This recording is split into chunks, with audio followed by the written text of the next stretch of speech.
Hello प्यारे बच्चों, कैसे हो? आई होप सभी अच्छे होंगे। आज हम स्टार्ट करने वाले हैं class 9th new NCERT math Ganita Manjari की एक्सरसाइज सेट 2.2 को, जिसका क्वेश्चन नंबर 1 हमें क्या दे रखा है। Find the value of the linear polynomial 5x - 3 at x equal to 0, x equal to -1 और x इक्वल टू 2। हमें एक लीनियर पोलिनोमियल दे रखी है, हमें इन तीनों पॉइंट्स पे उसकी वैल्यू फाइंड आउट करनी है। तो सबसे पहले देखो बच्चों, यहाँ पे हमारी जो पोलिनोमियल है वो x वेरिएबल में है, तो हम इसको कैसे लिखेंगे? p of x। p से पोलिनोमियल x का मतलब हमारी जो पोलिनोमियल है वो x वेरिएबल में है, इक्वल टू किसके है? 5x - 3। अब सबसे पहले देखो, हमें फर्स्ट पार्ट में किस पे वैल्यू फाइंड आउट करनी है? x इक्वल टू 0, तो यहां पे लिखेंगे एट x इक्वल टू 0। करना क्या है? सिंपल सा काम है, जो भी हमारी पोलिनोमियल है ना उसमें x की वैल्यू 0 पुट कर दो, रिजल्ट आ जाएगा। देखते हैं भाई क्या होता है। p of 0 equal to 5 multiply x की जगह 0 -3, तो p ऑफ 0 किसके इक्वल आ गया? 0 से 5 की मल्टीप्लाई करेंगे 0 -3, तो p ऑफ 0 हमारे पास आ गया यहाँ पे -3। ये आंसर हो गया हमारा फर्स्ट पार्ट का। अब हमें सेकंड पार्ट करना है। सेकंड में x इक्वल टू -1 पे निकालना है, तो सेकंड देख लो भाई, at x equal to -1, x equal to -1 पे क्या रिजल्ट आएगा? तो p ऑफ, अब x की जगह -1 पुट करेंगे, ये चीज ध्यान देनी है आपको। -1 इक्वल टू 5 मल्टीप्लाई -1 माइनस में 3, सिंप्लीफाई कर लो। p ऑफ -1 इक्वल टू 5 की -1 से मल्टीप्लाई करेंगे -5, ये -3 ऑलरेडी है, तो p ऑफ -1 किसके इक्वल आया? -5 और -3 -8 के। ये हमारा आंसर हो गया। क्लियर है बच्चों यहां तक? अब इसके थर्ड पार्ट को और देख लेते हैं, किस पे निकालनी है? x इक्वल टू 2 पे, तो यहां पे हम लिख लेंगे थर्ड पार्ट में एट x इक्वल टू 2। देखते हैं भाई इस पे क्या रिजल्ट निकल के आएगा। p of 2 equal to, polynomial में x की जगह 2 पुट होगा, तो 5 मल्टीप्लाई 2 माइनस में 3, तो p ऑफ 2 इक्वल टू 5 टू जा 10 -3, तो p ऑफ 2 हमारे पास निकल के आ गया 10 - 3 7, तो ये हमारे पास आंसर हो गया। आई होप समझ में आ गया, क्लियर है। आपको x इक्वल टू -6 पे मुझे बताना है कि क्या आंसर होगा, ये होमवर्क है, ठीक है। ऐसे मैं आपको होमवर्क देता रहूंगा ना, तो आपको क्वेश्चंस के अंदर पता चल जाएगा कि कैसे हमें सिंप्लीफाई करना है। कॉपी कंप्लीट करने से मतलब नहीं है, हमें सीखने से मतलब है। रट्टा नहीं मारना है। x इक्वल टू -6 पे आंसर कमेंट करके आना चाहिए, चेक करूंगा मैं। नेक्स्ट देखते हैं क्वेश्चन नंबर 2 क्या है। क्वेश्चन नंबर 2 में हमसे पूछा है, find the value of the quadratic polynomial 7s² - 4s + 6 at s equal to 0, s equal to -3 और s इक्वल टू 4। हमें इन तीनों पॉइंट्स पे इस क्वाड्रेटिक पोलिनोमियल की वैल्यू फाइंड आउट करनी है। तो यहां पे हमारे पास जो पोलिनोमियल है बच्चों, वो किस वेरिएबल में है? एस वेरिएबल में। जो भी इंग्लिश अल्फाबेट हो पोलिनोमियल के अंदर वही वेरिएबल होता है, तो एस वेरिएबल में है, तो इसको कैसे लिखेंगे? p of s, polynomial in S variable, equal to किसके है? 7s² - 4s और प्लस में 6। सबसे पहले पार्ट में हमें किस पे वैल्यू फाइंड आउट करनी है? एट s इक्वल टू 0, मतलब पोलिनोमियल के अंदर s की वैल्यू 0 पुट करके हम रिजल्ट फाइंड आउट करेंगे। तो यहां पे p of 0 equal to 7 multiply 0 का स्क्वायर माइनस में 4 मल्टीप्लाई 0 और प्लस में 6, सिंप्लीफाई करेंगे। p ऑफ 0 क्या आएगा? 0 का स्क्वायर 0, 0 से 7 की मल्टीप्लाई 0 हो गई, 4 की 0 से मल्टीप्लाई 0 हो गई और प्लस में 6 हो गया। तो यहाँ पे p ऑफ 0 किसके इक्वल आ गया मेरा? 6 में 0 को ऐड किया, 6 आ गया, तो हमारे पास ये आंसर आ गया भाई। है ना इजी? किसी भी वैल्यू पे फाइंड आउट करनी हो आप आसानी से कर सकते हैं। अब इसके सेकंड पार्ट को देखते हैं। सेकंड में क्या है? सेकंड में हमें किस पे निकालना है? एट s इक्वल टू -3 पे, तो हम यहाँ पे पोलिनोमियल में s की वैल्यू -3 पुट कर लेंगे। p of -3 equal to 7 multiply -3 का स्क्वायर -4 मल्टीप्लाई -3 और प्लस में 6।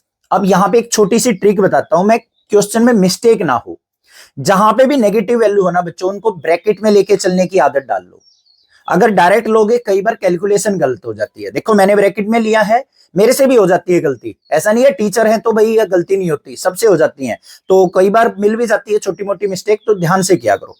इसको सिंप्लीफाई करो। p of -3 equal to 7 multiply -3 का स्क्वायर करेंगे, 3 का स्क्वायर 9 होता है, माइनस है तो स्क्वायर करेंगे, इवन पावर है तो प्लस हो जाएगा, 9 हो गया।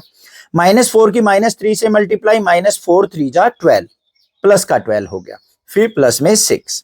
तो देख लो P ऑफ -3 किसके इक्वल आ गया, 9 7 जा 63, प्लस में 12, प्लस में 6, 63 और 12 75 और 6 81। तो final answer P of -3 is equal to क्या आ गया मेरे पास, 81। ये आंसर हो गया। क्लियर है। थर्ड पार्ट देखते हैं क्या है। थर्ड पार्ट में हमें किस पे वैल्यू निकालनी है, s इक्वल टू 4 पे। तो एट s इक्वल टू 4 देखते हैं भाई क्या रिजल्ट आएगा।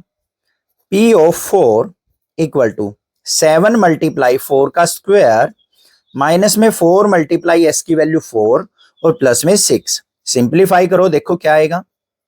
7 मल्टीप्लाई 4 का स्क्वायर, 4 4 जा 16, माइनस में 4 4 जा 16 और प्लस में 6। तो P ऑफ 4 किसके इक्वल आ गया हमारा, 16 7 जा क्या होता है 112, 16 में से 6 गया माइनस का 10, तो 112 में से 10 सब्ट्रैक्ट करेंगे तो P of 4 is equal to क्या आ गया 102। ये हमारा आंसर आ गया। होमवर्क दे दूं? बिल्कुल। कुछ बच्चे राजी हैं, कुछ बच्चे खुश हैं होमवर्क लेके, और कुछ बच्चे सोच रहे सर क्या एक्स्ट्रा एफर्ट करवा रहे हो हमसे। जिसको नहीं करना है मत करो, जिसको अगर अच्छे मार्क्स लाने हैं 100 आउट ऑफ 100 चाहिए, आगे के कंसेप्ट क्लियर करने हैं, आगे की क्लास इजी करनी है, तो होमवर्क जरूर करना है। और यहाँ पे आपको s इक्वल टू 2 पे मुझे आंसर कमेंट करना है क्या आएगा। नेक्स्ट देखते हैं क्वेश्चन नंबर 3 क्या है। क्वेश्चन नंबर 3 से बच्चों हमारे वर्ड प्रॉब्लम के क्वेश्चन स्टार्ट हो जाते हैं, और मोस्ट इंपोर्टेंट क्वेश्चन है क्वेश्चन नंबर 3 से लेके 7 तक। अब क्वेश्चन नंबर 3 की स्टेटमेंट देखो क्या है, बिल्कुल इजी तरीके से समझाऊंगा, ध्यान से समझना बस। The present age of Salil mother is 3 times Salil present age. Salil कोई लड़का या लड़की है, यहां पे क्या कह रहा है कि जो सलील की मां है ना, उसकी एज सलील की एज से 3 गुना है। अगर मान लो आज सलील की प्रेजेंट एज 5 ईयर का है, वो 5 ईयर का है, तो उसकी मदर की एज क्या हो जाएगी, उसकी 3 गुना, 5 3 जा 15 एग्जाम्पल के तौर पे। आफ्टर 5 ईयर, आज से 5 साल बाद, their age will add up to 70 years.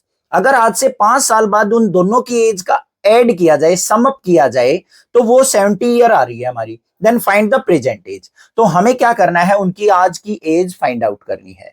Question समझ में आ गया। अब ध्यान से देखो बच्चों, सबसे पहले हम किसकी एज मान के चले। यहां पे कंपैरिजन किसका कह रहा है कि सलील की मदर जो है, सलील की प्रेजेंट एज की 3 गुना है, तो हमें सलील की प्रेजेंट एज मान के चलनी पड़ेगी। तो यहां पे क्या लिखेंगे हम, लेट सलील प्रेजेंट एज, प्रेजेंट एज। आज की एज मान ली हमने सलील की कितनी है भाई, x ईयर की, आज वो x ईयर का है। सो सलील मदर एज क्या हो जाएगी, Salil mother present age, mother present age. Present का मतलब आज की बात कर रहा है। प्रेजेंट एज क्या हो जाएगी भाई, जो सलील की एज थी उसकी 3 गुना, इसकी 3 गुना क्या होगी, 3 से मल्टीप्लाई करनी पड़ेगी, तो कितनी हो गई 3x ईयर। इतनी बात समझ में आई या नहीं आई, कोई प्रॉब्लम नहीं होनी चाहिए। अब उसने क्या कहा है, आफ्टर 5 ईयर, आज से 5 साल बाद, अगर उन दोनों की एज का सम किया जाए तो वो 70 ईयर आता है। तो यहां पे क्या लिखेंगे, आफ्टर 5 ईयर, आफ्टर 5 ईयर, आज से 5 साल के बाद की बात करेंगे हम, तो सलील की एज क्या हो जाएगी, Salil age after 5 year, after 5 year. अगर आज वो x ईयर का था तो 5 साल बाद कितनी हो जाएगी बच्चों, x + 5 हो जाएगी, कोई प्रॉब्लम नहीं है।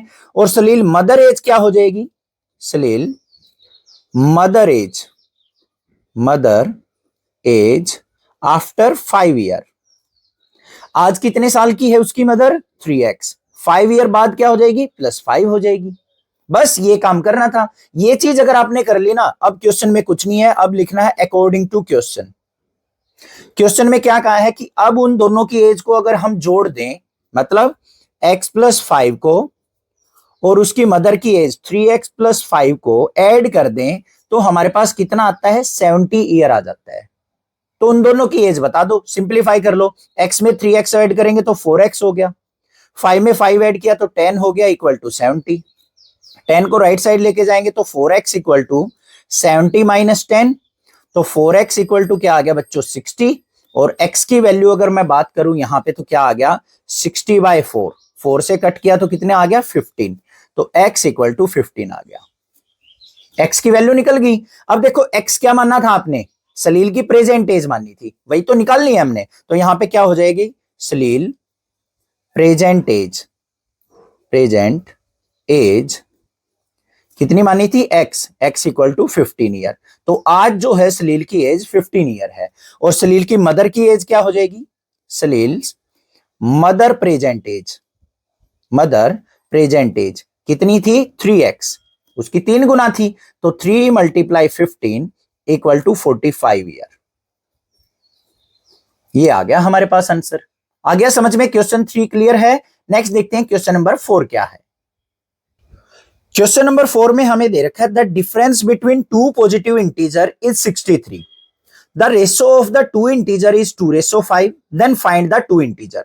हमें यहां पे क्या कह रखा है बच्चों, दो इंटीजर हैं जिनका आपस में डिफरेंस जो है 63 का है, और दोनों की रेशो की बात करें ना तो वो 2:5 है। तो हमें उन दोनों इंटीजर्स को फाइंड आउट करना है। तो कैसे फाइंड आउट करेंगे, सबसे पहले ध्यान से देखो रेशो ऑफ टू इंटीजर क्या दे रखी है, रेशो ऑफ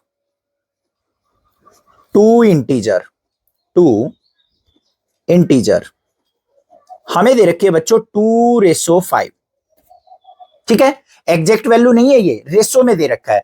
तो हम क्या यहां पे करेंगे कि हम मान के चलेंगे उन दोनों इंटीजर्स को, लेट द टू इंटीजर्स, हम दोनों इंटीजर्स को मान लेते हैं क्या है भाई 2:5 में है तो x का मल्टीपल मान लेते हैं 2x एंड 5x। ये दो इंटीजर हो गए हमारे पास, एक 2x है और एक 5x है। x की जगह कोई और वेरिएबल का मल्टीपल भी मान सकते हो आप, 2y 5y भी मान सकते हो, 2z 5z भी मान सकते हो। रट्टा नहीं मारना है कि x का ही मल्टीपल लेना है, सर ने बोला है तो, ठीक है।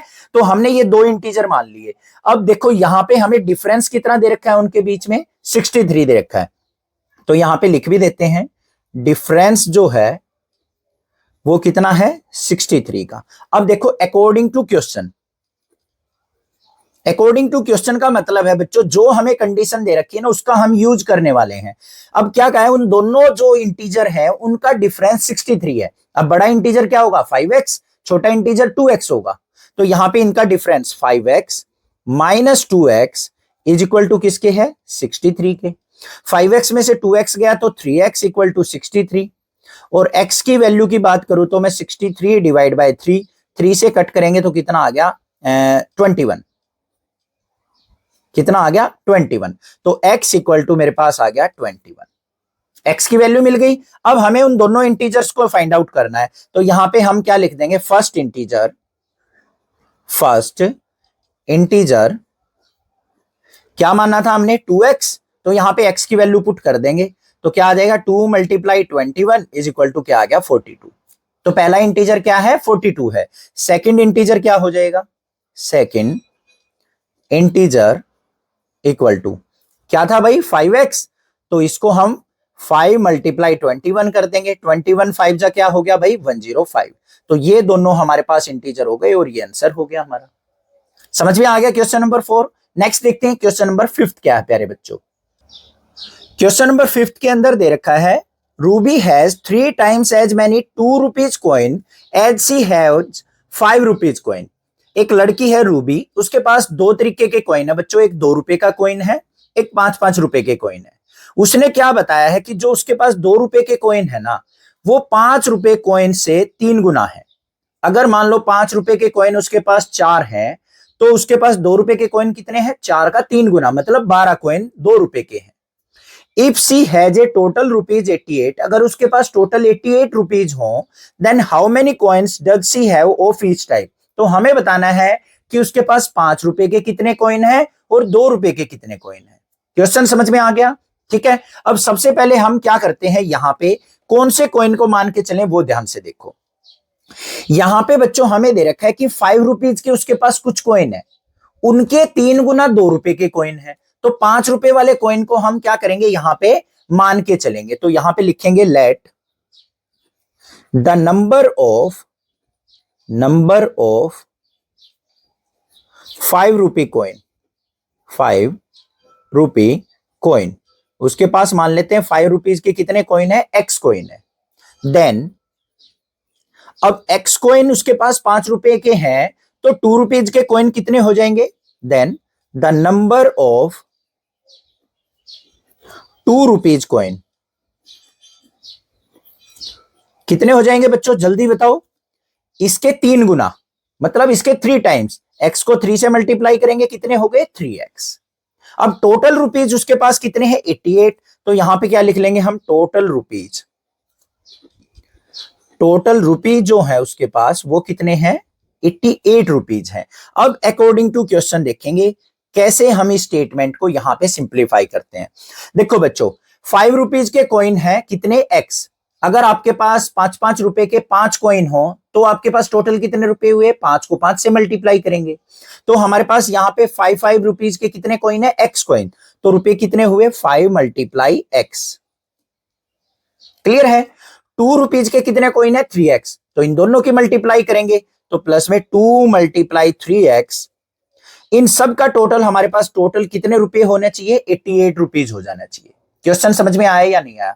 देखो मान लो आपके पास 4 कॉइन तो है 5-5 रुपए के और 3 कॉइन है 2-2 रुपए के। टोटल रुपए फाइंड आउट करने हो तो हम क्या करेंगे, 4 कॉइन हमारे पास, 4 कॉइन कितने के थे, 5 के, और 3 कॉइन कितने के थे, 2 के। तो ऐसे ही तो निकालेंगे, 4 5 जा 20 और 3 2 जा 6। तो टोटल कितने रुपए हो गए, 26। अब हमारे पास एक्स कॉइन थे 5 रुपीज के, तो 5 इंटू एक्स रुपए हो गए। 2 रुपीज के 3x कॉइन थे तो 2 इंटू 3x हो गए। और टोटल हमारे पास कितने कह रखे क्वेश्चन में, 88 रुपीज है रूबी के पास। बस इसको सिंप्लीफाई कर लो, 5 की x से मल्टीप्लाई 5x प्लस 3 2 जा 6x इक्वल टू 88। 5x और 6x कितना हो गया, 11x इक्वल टू 88। और x की वैल्यू क्या होगी, 88 बाय 11। 11 से इसको कट करेंगे, 11 8 जा 88। तो x इक्वल टू क्या आ गया, 8। यहां तक क्लियर है। अब हमें बताना है कि उसके पास कौन से कॉइन कितने हैं। तो यहां पे सबसे पहले 5 रुपीज कॉइन मानने थे, तो यहां पे क्या हो लिखेंगे, 5 रुपीज कॉइन कितने थे, x की वैल्यू हमारे पास 8 आई है, तो 8 जो है उसके पास 5 रुपीज के कॉइन थे। और 2 रुपी कॉइन क्या हो जाएंगे, 2 रुपीज कॉइन तो वो कितने थे, 3x। तो मतलब 3 मल्टीप्लाई x की वैल्यू 8, 3 8 जा 24 कॉइन। 24 कॉइन 2-2 रुपए के हैं और 8 कॉइन उसके पास क्या है, 5 रुपए के। अब क्वेश्चन को वेरीफाई करके भी दिखाता हूं। देखो 8 कॉइन 5-5 रुपए के हैं, तो 8 मल्टीप्लाई 5 कितने आ गए, 40 रुपीज। 2 रुपीज के कितने कॉइन है, 24। तो 2 मल्टीप्लाई 24 मतलब कितने हो गए, 48। तो टोटल रुपीज देखो कितने हो गए, 88 तो हो गए। इसका मतलब हमारा क्वेश्चन क्या है, बिल्कुल करेक्ट है। समझ में आ गया क्वेश्चन नंबर 50। नेक्स्ट देखते हैं क्वेश्चन नंबर 6 क्या है। क्वेश्चन नंबर 6 में हमें दे रखा है, ए फार्मर कट से 300 feet fence into 2 piece of different size. एक फार्मर, एक किसान है, उसके पास एक फेंसिंग तार है। फेंसिंग तार का मतलब जो बाउंड्री करने के काम आता है, वो 300 फीट लेंथ का है। उसको वो 2 पार्ट्स में डिवाइड कर देता है। ये मान लो उसके पास तार था 300 फीट का, ठीक है बच्चों। इसको उसने 2 पार्ट्स में कट कर दिया, एक ये पार्ट हो गया, एक ये पार्ट हो गया। The longer piece is 4 times as long as the shorter piece. जो बड़े वाला पोर्शन है वो छोटे वाले पोर्शन का 4 गुना है। Then how long are the 2 piece. तो दोनों पीस की लेंथ हमें फाइंड आउट करनी है। अब यहां पे देखो बच्चों, उसने क्या कहा है कि जो बड़े वाला पोर्शन है ना, बड़े वाला जो तार है, फेंस है, वो छोटे वाले का 4 गुना है। छोटे वाले का 4 गुना है, यही कह रहा है ना। तो हमें छोटे वाले फेंस को मान के चलना पड़ेगा। ये चीज आपको समझनी है बस क्वेश्चन के अंदर। तो यहां पे क्या लिखेंगे हम, let the length of shorter piece, वो हम क्या मान लेते हैं, x। फिट में है तो x फिट मान ली भाई। लॉन्गर की क्या हो जाएगी, then length of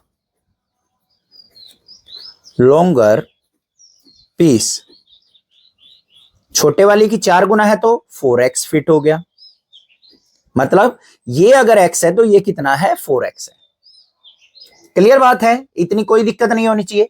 total length कितनी है हमारे पास, total length equal to 300 feet, ये होगी। अब अकॉर्डिंग टू क्वेश्चन क्या करना है, बिल्कुल सिंपल है ये तो क्वेश्चन। अकॉर्डिंग टू क्वेश्चन क्या हो जाएगा भाई, अगर मैं x और 4x को ऐड करूं तो कितना आना चाहिए, 300 फीट आना चाहिए। तो बस x छोटे वाला और 4x बड़े वाला, इन दोनों को ऐड करूं तो कितना होना चाहिए, 300 फीट के इक्वल। सिंप्लीफाई कर लो, 4x और x क्या हो गया, 5x इक्वल टू 300, और x की वैल्यू क्या आ गई, 300 डिवाइड बाई 5, 5 से इसको कट करेंगे तो कितना आ गया, 60। तो x की वैल्यू मेरे पास आ गई 60। अब हमें लेंथ लिखनी है शॉर्टर की और लॉन्गर की, तो यहां पे क्या लिखेंगे, length of shorter piece, shorter piece किसके इक्वल है, x, जो कि हमारी क्या आ गई 60 फीट। अब लेंथ ऑफ लॉन्गर साइड की लिखनी है हमें, लेंथ ऑफ लॉन्गर पीस वो कितनी थी, 4 टाइम्स थी इसकी, 4x थी। तो हम क्या करेंगे, 4 मल्टीप्लाई 60, 4 6 जा क्या हो गया 24, और 0 साथ में 240 फीट। मतलब जो बड़ी वाली पोर्शन है वो कितने फीट की है, 240 की, और छोटी वाली कितने की थी, 60 की। ये आंसर हो गया हमारा, समझ में आ गया ये भी। नेक्स्ट देखते हैं क्वेश्चन नंबर 7 क्या है प्यारे बच्चों। Question number 7 most important question है, मार्क कर लेना। वर्ड प्रॉब्लम वाले इंपोर्टेंट तो सारे ही हैं, बट ये थोड़ा सा वीआईपी है। देखो क्या है question, if the length of a rectangle is 3 more than twice its width and its perimeter is 24 centimeter, what are the dimensions of the rectangle। हमारे पास एक रेक्टेंगल है बच्चों, उसके अंदर जो वो लेंथ है ना उसकी, ये लेंथ वो क्या कह रखी है कि जो इसकी विड्थ है, ये विड्थ है, इसकी डबल से 3 ज्यादा है। क्या कहा है उसने, देखो ध्यान से, 3 more than twice its width, width की दुगने से 3 ज्यादा है, 3 टाइम्स है, मतलब 3 ज्यादा है। तो यहां पे हमें क्या करना पड़ेगा, विड्थ का लेंथ के साथ कंपैरिजन हो रहा है, तो हमें विड्थ को मान के चलना पड़ेगा। तो यहां पे हम लिख लेते हैं, let the width of rectangle, rectangle की विड्थ मान ली हमने क्या है भाई, x सेंटीमीटर, जो ये वाली है ये कितनी मान ली, x। अब लेंथ क्या होगी, देन लेंथ ऑफ रेक्टेंगल। बस ये चीज अगर आपने पकड़ ली ना कैसे लिखनी है, तो क्वेश्चन बिल्कुल हलवे है। यहां पे देखो दोबारा पढ़ेंगे, लेंथ ऑफ रेक्टेंगल इज 3 मोर, 3 ज्यादा है, then twice its width, width की दुगनी से, विड्थ की ट्वाइस करेंगे तो कितनी हो गई 2x, इससे 3 ज्यादा करनी है तो प्लस में 3, तो मतलब ये लेंथ हो गई हमारी रेक्टेंगल की। समझ में आ गई यहां तक बात। अब हमें पेरीमीटर दे रखा है बच्चों, कितना है, पेरीमीटर इक्वल टू 24। हमें क्या करना है, पेरीमीटर का ही फॉर्मूला लगा देना है बस, पेरीमीटर ऑफ रेक्टेंगल